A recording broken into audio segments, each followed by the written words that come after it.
G'day guys, last time we talked about how the shoulder blade can sometimes be the cause of shoulder joint injuries, and so we talked about the shoulder blade having the ability to rotate upwards, rotate downwards, tilt forwards and tilt backwards, and we talked about how often shoulder injuries come from a shoulder blade that tilts forwards.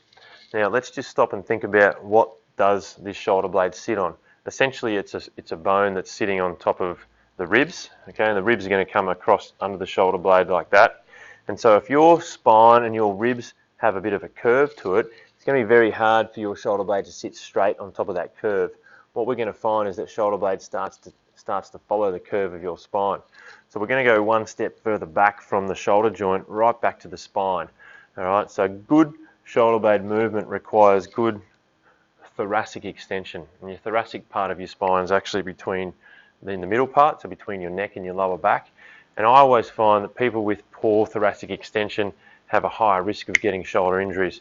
So the first exercise we're going to do today is talk about how we can make better thoracic extension through the back by doing pull back movements and by using a foam roller. So often we can use a foam roller on the floor, hands behind the head with the knees bent up, rolling on that to start improving thoracic extension, which then allows this shoulder blade to get in a good position, which consequently starts helping this shoulder joint move.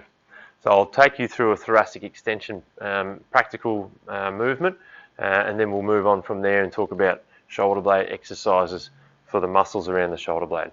Tune in and we'll see you in the next session.